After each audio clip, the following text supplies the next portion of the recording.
Assalamualaikum warahmatullahi wabarakatuh. Perkenalkan, nama saya Siti Jawiyah Arpa dengan akhir NIM 036. Di sini saya akan memaparkan beberapa materi, dan yang pertama yaitu model pelayanan dan pendidikan anak berkebutuhan khusus, tunarungu dan tunanetra. Pengertian anak tunarungu. Hai Nudin 2013 mengemukakan bahwa orang dikatakan tunarungu apabila ia tidak mampu mendengar dan kurang mampu mendengar suara. Kemudian, pengertian anak tunanetra. Jika dilihat dari sudut pandang pendidikan, anak yang mengalami tunanetra apabila anak membutuhkan media yang digunakan untuk mengikuti kegiatan pembelajaran. Kemudian, karakteristik tunarungu dan tunanetra. Tunarungu memiliki karakteristik yang pertama, karakteristik inteligensi. Secara fungsional, inteligensi anak tunarungu di bawah anak normal karena kesulitan mereka dalam memahami bahasa. Hal ini disebabkan karena lebih banyak belajar dari apa yang mereka lihat daripada apa yang mereka dengar. Kemudian yang kedua, karakteristik bahasa dan bicara. Anak tunarungu sangat terbatas dalam pemilihan kosakata, sulit mengartikan arti kiasan dan kata-kata yang bersifat abstrak. Hal ini disebabkan adanya hubungan erat antara bahasa dan bicara dengan ketajaman pendengaran. Yang ketiga, karakteristik emosi dan sosial. Anak tunarungu mampu melihat semua kejadian, tetapi tidak mampu untuk memahami dan mengikutinya secara menyeluruh sehingga menimbulkan emosi yang tidak stabil, mudah curiga, dan kurang percaya diri. Yang berikut, tunanetra. Terdapat beberapa karakteristik. Yang pertama, kognitif. Keterbatasan atau ketidakmampuan penglihatan berpengaruh pada perkembangan dan proses belajar siswa. Karakteristik yang kedua yaitu akademik. Kemampuan akademik anak tunanetra secara umum sama dengan anak normal lainnya. Ketunanetraan mereka berpengaruh pada keterampilan membaca dan menulis mereka. Karakteristik yang ketiga yaitu fisik. Keadaan fisik anak tunanetra yang sangat mencolok yaitu kelainan pada organ matanya, seperti misalnya mata juling, sering berkedip-kedip, menyipit matanya, kelopak mata merah, dan mata infeksi, dan lain sebagainya. Yang keempat, karakteristik yang keempat, motorik. Hilangnya kemampuan penglihatan memberi pengaruh besar pada keadaan motorik anak. Anak hanya membutuhkan belajar dan waktu sedikit lebih lama untuk melakukan mobilitas. Karakteristik yang kelima, perilaku.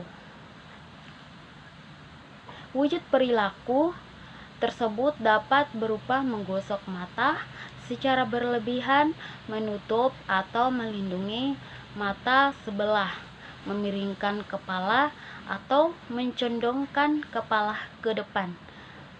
Itulah karakteristik perilaku anak. Kemudian yang keenam, karakteristik pribadi dan sosial.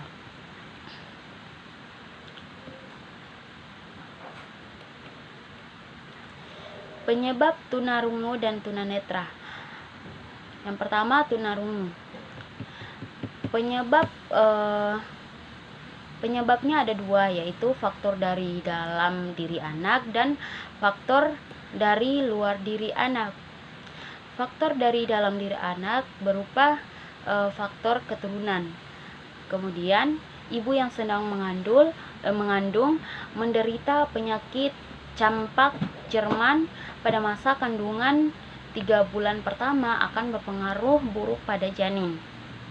Ketiga, ibu yang sedang hamil mengalami keracunan. darah yang menyebabkan kerusakan plasenta yang berpengaruh pertumbuhan janin. Faktor yang kedua yaitu faktor dari luar diri anak, yakni anak mengalami infeksi pada saat dilahirkan. Yang kedua, meningitis atau radang selaput otak. Yang ketiga, otitis media dan radang telinga bagian tengah. Penyakit ini menimbulkan nanah yang mengumpul dan mengganggu hambatan bunyi, dan jika tidak segera diobati dapat mengakibatkan ketunarungan ringan sampai sedang. Yang keempat, penyakit lain atau kecelakaan yang dapat mengakibatkan kerusakan alat-alat pendengaran bagian tengah dan dalam. Berikut adalah klasifikasi faktor penyebab individu mengalami tunanetra. Yang pertama, prenatal, sebelum kelahiran. Yang kedua, neonatal, saat kelahiran. Yang ketiga, postnatal, setelah kelahiran. Berikut adalah model pelayanan dan pendidikan anak berkebutuhan khusus, tunarungu dan tunanetra. Yang pertama, layanan pendidikan anak untuk anak tunarungu, yakni pendidikan segresi adalah sistem pendidikan yang terpisah dari sistem pendidikan anak normal. Yang kedua, sekolah inklusif atau pendidikan inklusif. Yang ketiga, fasilitas pembelajaran anak tunarungu. Beberapa alat bantu khusus yang sangat menunjang dalam proses pembelajaran anak tunarungu, yakni audiometer, hearing aids, komputer, audiovisual, tape recorder, spatel, cermin. Ya, itu adalah alat-alat yang dapat membantu untuk anak yang berkebutuhan khusus. Yang berikut adalah tunanetra. Prinsip yang harus diperhatikan saat proses pembelajaran bagi anak tunanetra diantaranya prinsip individual, yakni suatu kondisi di mana guru harus memperhatikan setiap perbedaan yang dimiliki oleh peserta didik tunanetra. Yang kedua, prinsip pengalaman. Penginderaan pengalaman siswa tunanetra sangat penting bagi pemahaman yang akan mereka peroleh. Yang ketiga, prinsip totalitas. Maksudnya, pembelajaran yang diterapkan pada siswa tunanetra hendaknya menggunakan seluruh fungsi indera yang masih berfungsi dengan baik pada diri mereka. 4. Prinsip aktivitas. Dalam proses pembelajaran, guru dapat menjadi fasilitator dan motivator anak untuk dapat belajar secara aktif dan mandiri. Bentuk pelayanan pendidikan anak yang bisa diterapkan bagi anak berkebutuhan khusus tunanetra, yaitu yang pertama, ruangan kelas didesain cukup cahaya atau terang. Yang kedua, lingkungan sekolah terutama area berjalan dilengkapi dengan besi pegangan yang dipasang di sepanjang dinding untuk membantu memandu peserta didik dalam berjalan. Yang ketiga, menempatkan peserta didik duduk di bagian paling depan. Yang keempat, mendesain alat peraga dengan warna-warna yang kontras. Yang kelima, tulisan di papan tulis hendaknya ditulis cukup besar dan menggunakan tulisan yang mudah untuk dibaca peserta didik. Yang keenam, menyesuaikan beberapa aspek pembelajaran dan penilaian dengan kebutuhan peserta didik. Yang ketujuh, menyediakan guru pendamping khusus atau GPK bagi yang membutuhkan pendamping intensif. Baik, materi yang kedua yaitu model pelayanan dan pendidikan anak ADHD, ASD, dan tunalaras.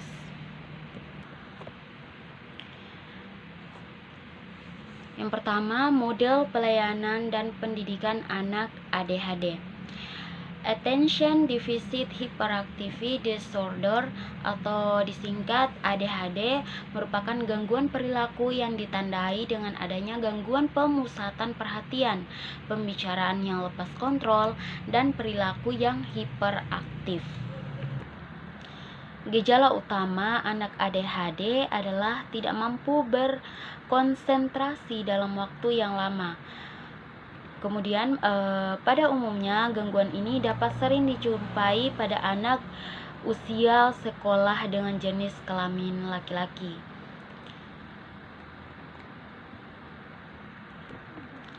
Karakteristik khas yang paling mudah dikenali dari anak ADHD adalah anak akan selalu bergerak dari satu tempat ke tempat yang lainnya. Selain itu, anak ADHD sangat jarang untuk berdiam selama kurang lebih 5 hingga 10 menit guna melakukan suatu tugas kegiatan yang diberikan oleh guru.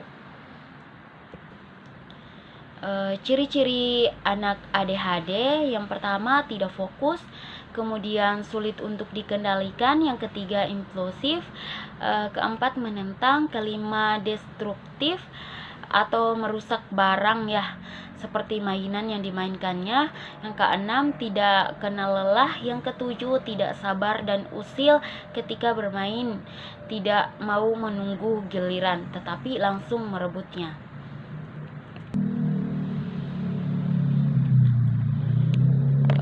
Pelayanan khusus yang diberikan sekolah inklusif bagi anak dengan ADHD diantaranya adalah dengan merancang kurikulum khas yang disesuaikan dengan karakteristik anak didik dengan ADHD, serta adanya guru pendamping di dalam kelas yang membantu guru utama menyampaikan materi pembelajaran di dalam kelas. Selain itu, pelayanan yang paling utama yang harus diperhatikan adalah pelayanan berupa terapi yang bisa membantu pengembangan potensi dari segala hambatan yang dihadapi anak melalui terapi dari ahli seperti psikolog, dokter ahli, dan segala yang berkaitan dengan hambatan yang dialami oleh anak, yang dimana orang tua harus senantiasa menjaga dan memperhatikan komunikasi antara guru, pendamping siswa dalam menangani hambatan yang dialami anak. Baik, yang kedua yaitu model pelayanan dan pendidikan anak ASD atau Autism Spectrum Disorder, merupakan suatu gangguan kejiwaan pada seorang yang muncul pada usia dini yang ditandai dengan tidak berkembangnya kemampuan komunikasi sosial dan interaksi sosial, serta diiringi dengan adanya gejala perilaku restricted atau gangguan minat dan perilaku berulang-ulang atau repetitif. ASD itu bukan merupakan penyakit yang diderita anak dan tidak dapat disembuhkan. Memberikan penanganan kepada anak ASD membutuhkan peran penting orang tua, ahli terapi, dan dokter. Dalam memberikan penanganan, anak dengan ASD memerlukan berbagai layanan dan kerjasama dari beberapa pihak, yaitu orang tua, guru, dan terapis. Layanan yang diperlukan yaitu okupasi terapi untuk memberikan penanganan modifikasi perilaku. Yang kedua, terapi wicara. Terapi wicara diperlukan untuk mengembangkan kemampuan komunikasi. Yang ketiga, terapi sensori integrasi diperlukan untuk penanganan gangguan sensori integrasi. Yang keempat, pembelajaran akademik dan remedial terapi diperlukan untuk memberikan layanan pembelajaran yang disesuaikan dengan kemampuan dan kebutuhan anak ASD. Baik, yang ketiga yakni model pelayanan dan pendidikan anak tunalaras. Anak tunalaras adalah anak yang mengalami hambatan dan gangguan dalam menyesuaikan diri dengan lingkungan sosial dan masyarakat, bertingkah laku di lingkungan keluarga, sekolah, dan masyarakat. Bentuk pendidikan anak berkebutuhan khusus tunalaras dapat diselenggarakan di SLB, khusus untuk anak tunalaras. Ya, dalam pelaksanaannya macam-macam bentuk penyelenggaraan pendidikan anak berkebutuhan tunalaras atau gangguan emosi dan perilaku adalah sebagai berikut. Yang pertama, penyelenggaraan bimbingan serta penyuluhan di sekolah reguler. Misalnya ya, di sekolah reguler terdapat murid atau anak yang menunjukkan gejala kenakalan ringan atau gangguan emosi, maka para pembimbing harus segera memperbaikinya. Kemudian yang kedua, menyediakan kelas khusus bagi anak berkebutuhan khusus tunalaras jika mereka perlu belajar terpisah dari teman-teman satu kelasnya. Yang ketiga, sekolah luar biasa bagian tunalaras tanpa asrama yang ditujukan untuk anak berkebutuhan khusus tunalaras yang proses belajarnya perlu dipisahkan dengan teman yang lainnya karena gangguan emosi dan gangguan perilaku yang dialaminya sudah cukup berat atau bahkan merugikan teman seusianya. Yang keempat, sekolah dengan asrama. Ini ditujukan bagi anak berkebutuhan khusus yang kenakalannya sudah terlampau berat hingga mereka harus dipisahkan dengan teman-temannya.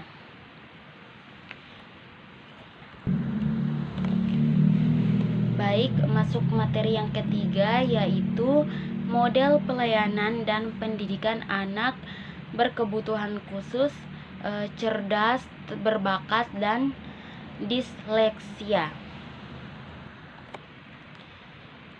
Anak cerdas dan berbakat adalah anak yang memiliki taraf inteligensi sangat tinggi serta memiliki tingkat kreativitas yang tinggi pula, dan dengan adegan kemampuannya memungkinkan bagi dirinya berhasil dengan baik dalam pekerjaan atau karirnya.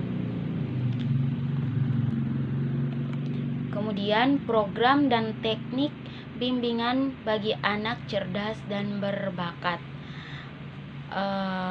Program bimbingan yang pertama, pengayaan, merupakan bimbingan bagi siswa dengan jalan menyediakan kesempatan serta fasilitas belajar tambahan yang bersifat vertikal dan horizontal setelah siswa menyelesaikan semua tugas yang diprogramkan terhadap siswa pada umumnya, termasuk siswa yang bersangkutan. Yang kedua, percepatan pembinaan siswa berbakat dilakukan dengan memperbolehkan siswa naik kelas secara melompat atau menyelesaikan program reguler dalam jangka waktu yang cepat. Yang ketiga, pengelompokan khusus. Ya, hal ini dapat dilakukan secara penuh atau sebagian. Maksudnya dilakukan dengan terlebih dahulu mengumpulkan siswa-siswa yang mempunyai kemampuan luar biasa atau cerdas dan berbakat dan diberi kesempatan untuk secara khusus memperoleh pengalaman belajar yang sesuai dengan potensinya. Yang berikut adalah teknik bimbingan bagi siswa cerdas dan berbakat. Ya, teknik untuk menangani siswa tersebut mengarahkan pada unsur-unsur yang berhubungan dengan yang pertama, mengembangkan ranah kognitif atau intelektual. Yang kedua, pengembangan ranah afektif. Yang ketiga, yaitu pengembangan ranah fisik. Yang keempat, pengembangan ranah intuitif. Yang kelima, pengembangan ranah masyarakat. Baik, yang berikut anak disleksia. Disleksia merupakan salah satu bentuk kesulitan belajar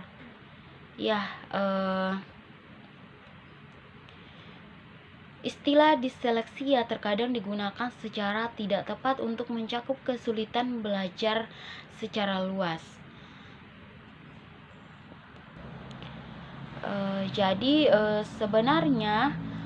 Sesungguhnya disleksia merupakan kesulitan belajar berbasis bahasa yang secara khusus terkait dengan membaca. Disleksia merupakan gangguan kognitif yang berupa ketidakmampuan membaca pada anak. Anak sulit untuk mengenal huruf-huruf yang hampir sama. Di mata anak anak kesulitan untuk mengenal huruf-huruf yang sama. Tulisan merupakan coretan yang sulit untuk dibacanya. Yang kedua adalah teknik-teknik konseling kognitif. Yang pertama, penjadwalan kegiatan. Kedua, imagery mental dan emosional. Yang ketiga, modeling tertutup dan modeling terbuka. Yang keempat, penghentian pikiran. Yang kelima, diversions atau distraction. Yang keenam, self-talk. Yang ketujuh, afirmasi. Yang kedelapan, diari kejadian. Yang ketujuh, menulis surat. Yang kedelapan, systematic assessment of alternative. Kedelapan, reframing dan relabeling. Yang berikutnya, bermain peran. Yang terakhir, biblioterapi.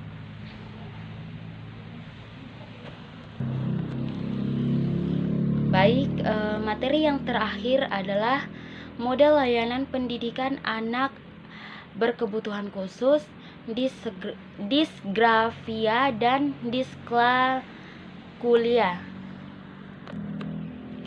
Yang pertama, pengertian disgrafia atau kesulitan belajar menulis. Disgrafia pada umumnya tidak berkaitan dengan kemampuan lainnya. Maksudnya anak-anak disgrafia bisa saja normal dalam berbicara dan normal dalam keterampilan motorik lainnya, tetapi mengalami hambatan dalam menulis. Kemudian penyebab kesulitan belajar menulis atau disgrafia pada umumnya disebabkan tidak diketahui secara pasti. Namun apabila disgrafia terjadi secara tiba-tiba pada anak maupun orang dewasa, dapat diduga bahwa penyebab disgrafia terjadi karena trauma kepala, baik disebabkan oleh kecelakaan, penyakit, atau lainnya. Kemudian karakteristik disgrafia. Yang pertama adalah terdapat ketidakkonsistenan bentuk huruf dalam tulisannya. Yang kedua, saat menulis menggunakan huruf besar dan huruf kecil masih tercampur. Yang ketiga, ukuran dan bentuk huruf dalam tulisannya tidak proporsional. Yang keempat, anak harus berusaha keras saat mengkomunikasikan suatu. Berikutnya, sulit memegang ballpoint maupun pensil dengan tepat. Caranya memegang alat tulis sering kali terlalu dekat, bahkan hampir menempel dengan kertas. Yang berikut, berbicara pada diri sendiri ketika sedang menulis, atau malah terlalu memperhatikan tangan yang dipakai untuk menulis. Yang ketujuh, cara menulis tidak konsisten. Yang kedelapan, tetap mengalami kesulitan meskipun hanya diminta menyalin contoh tulisan yang sudah ada. Jenis-jenis kesulitan menulis yang muncul pada anak disgrafia menurut Yusuf DKK 2003 adalah terlalu lambat dalam menulis, salah arah pada penulisan huruf dan angka, terlalu miring, jarak antara huruf tidak konsisten, tulisan kotor, dan masih banyak hal lainnya. Penanganan anak disgrafia. Ya, terdapat beberapa cara mengatasi kesulitan belajar menulis. Yang pertama, aktivitas menggunakan papan tulis. Yang kedua, bahan lain untuk latihan gerak menulis. Yang ketiga, posisi. Yang keempat, kertas.